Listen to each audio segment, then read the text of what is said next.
Right as I sat down, all the neighbor dogs started barking. Score.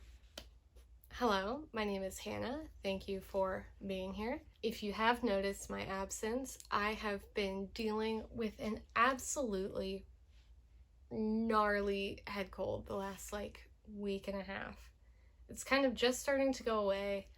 I'm still not firing on all cylinders, and I still can't talk for very long. I put on lip pencil to compensate for the fact that I feel like death warmed over. But in my illness, I've just been sitting around and thinking of all the videos I want to do before the end of October.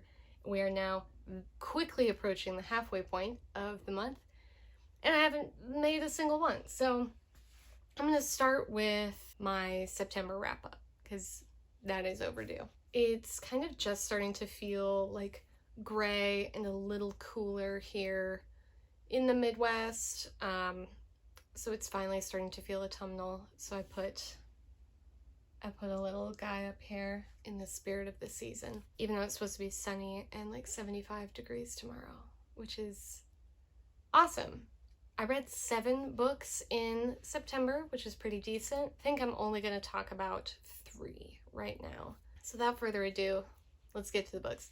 The first book I finished in September was The Wonder by Emma Donoghue. I listened to the audiobook on Libby. I picked it up because there is going to be an impending film adaptation.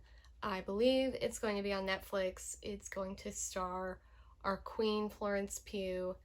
I'm very excited about it. So rundown of the plot of the book. Basically, in rural Ireland in 1850 something, there is a girl named Anna who is claiming that she has not eaten for 4 months, but she is being kept alive as a miracle, basically. The main character, Lib, is an English nurse who is hired on to basically watch over Anna to see if she is actually not eating, or if it's cap. I thought this book was spectacular. It was my first Emma Donoghue. I never picked up Room, but I know that is also a very beloved book of hers. I like that it really nicely kind of threads the needle between these really sophisticated literary ideas while still being very readable. And to get a little English classy here, there's this whole kind of idea thread throughout the whole book, that basically 2 conflicting things can be true, or just 2 different things can be true at once. And this idea is everywhere in this book, down to the chapter titles are all words that have multiple meanings. Characters say things that at first blush don't sound like they would be open to interpretation, but then we find that they are. Even really minute stuff, even down to this toy that Anna has, that's one side is a picture of a bird, and the other side is a picture of a cage.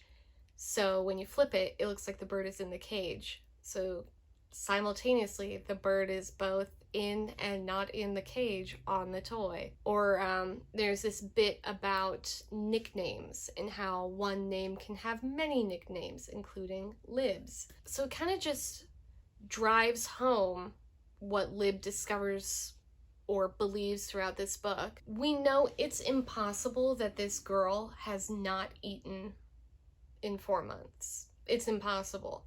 And yet, here she is alive, and she's not eating. Lib is a really interesting protagonist. She's very suspicious of the Irish. She doesn't trust their superstitions or their religion or anything about their social structures. Just everything is so unfamiliar and so alien to her. It creates this sense in the reader that she is super out of her element, and she's very suspicious. She doesn't know what or who to believe or who or what to trust, and she's just trying to get to the bottom of it, and she's racking her brain, and we are along with her. But yeah, I thought this was absolutely excellent. I gave it, I think, 5 stars.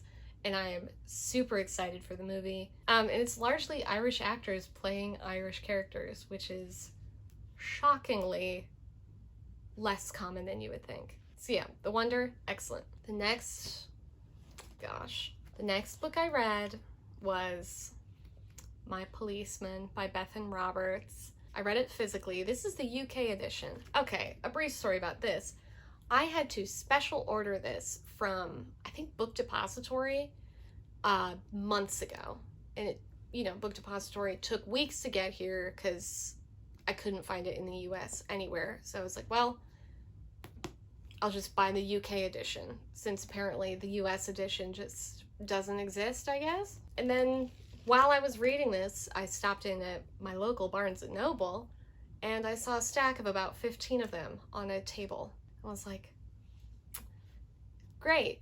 I'm really glad I went to all this fuss to get this. So obviously I picked it up because of the movie that's coming out, the film adaptation. It's gonna star Emma Corrin from The Crown, David Dawson, who's been in a couple things. I didn't really recognize anything until I went on IMDb and I saw he was on Peaky Blinders, and I was like, hold on.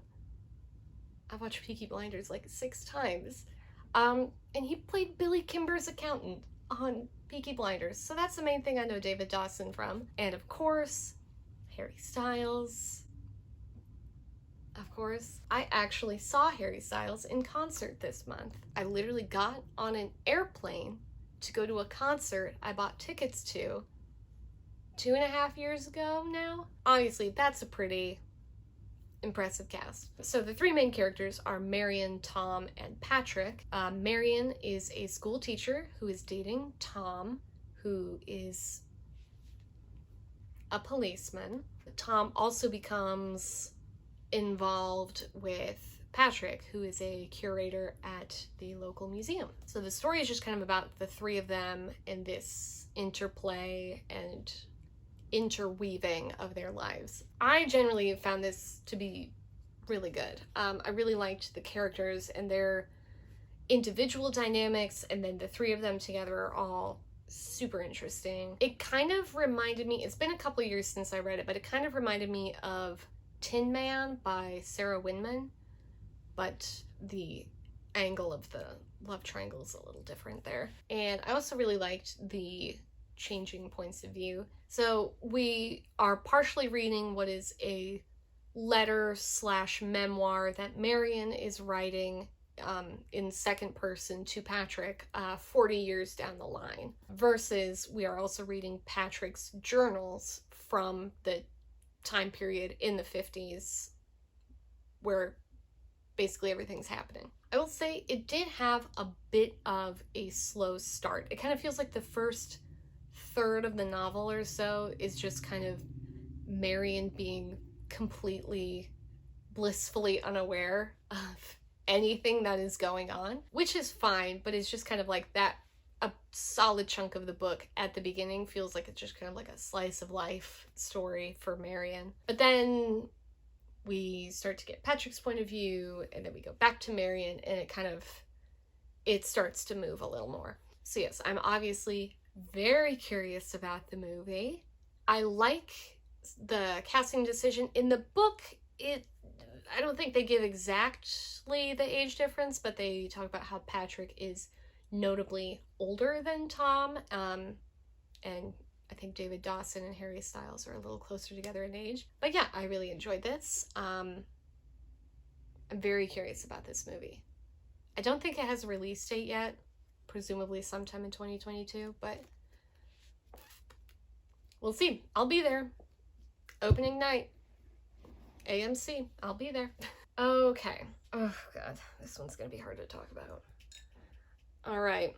Book number 3 was Aristotle and Dante Dive into the Waters of the World by Benjamin Alire Sáenz. I got the ARC on NetGalley. I think it literally comes out like tomorrow, so I kind of effed this up a little. So it was kind of a chore to get my hands on the ARC.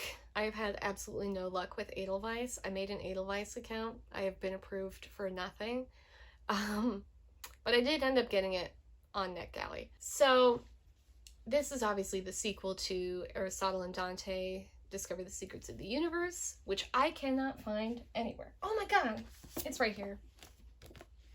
It's the sequel to this. And it basically picks up almost exactly where this left off. And it goes on through Ari and Dante's senior year of high school. And I liked it.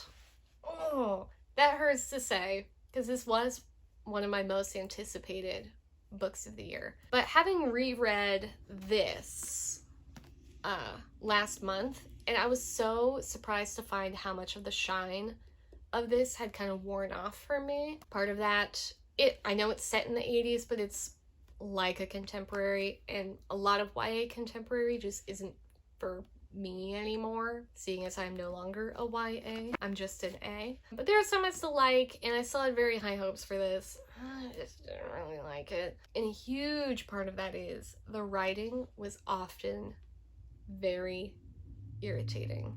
Every other line felt like it was written with the express purpose of like being quoted on Tumblr in like 2015. Like I said with my review of this, it's just kind of fake deep. It's just kind of adolescent, which I know it is for young adults, but that's just like not something I'm interested in reading at this stage of my life. And it'd be one thing if it was like there was some cringe bits throughout, but it was like constant. Like, I think just about every single chapter, of which there are many, ends with just like a paragraph of like, the why is the reason, and the reason is the why. And the why was Dante, but maybe it wasn't. Yeah, maybe it wasn't. And I'm just reading this like, what is that supposed to say? What are you saying? Say something. So that was very disappointing and very frustrating to read, but I wasn't gonna DNF this book for love or money. My hope is that since it was an ARC and it was an uncorrected proof version, that there were a couple more rounds of edits before it goes to publish, because eek. But yeah, that was just like so odd and disappointing. I will say the last 100 pages or so really improved. They were really nice. It was just really nicely done. It took a hard look at Ari and Dante's relationship in this like really mature, really nuanced way, which is something I kind of stopped expecting. But yeah, it ended well. But just the whole first hunk of it, I didn't care for. And also, movie news. I wrote my second part of my anticipated film adaptations, but I haven't filmed it yet. I wrote it like, a month and a half ago now. And here's why I need to film those quicker, because half of the stuff on there is now outdated. I wrote a prediction on there that was more or less, H. Alberto wrote this screenplay years ago now, probably 5 years ago now, and the movie's just kind of been sitting in limbo, no movement. It's just kind of been on ice for a long time. And I wrote on that script that I have not filmed, I think that maybe the publishing of Waters of the World is gonna like bump the movie of Secrets of the Universe, but I don't know. And literally last week, H. Alberto posted on Instagram, they have started production on the movie. Am I psychic? H. Alberto wrote the screenplay, directorial debut, hello. Lin-Manuel Miranda is producing, which is, again, so funny to me. And then this afternoon, I'm filming this on Monday the 11th of October. This afternoon, the Deadline article drops with the cast. So the two takeaways are, I know what I'm talking about. and you should keep your eyes peeled for, okay, 3 takeaways. I know what I'm talking about. Keep your eyes peeled for part 2 of my anticipated adaptations, because I have good theories. And 3, I need to film those when they are written so they don't go out of date before I can even film them.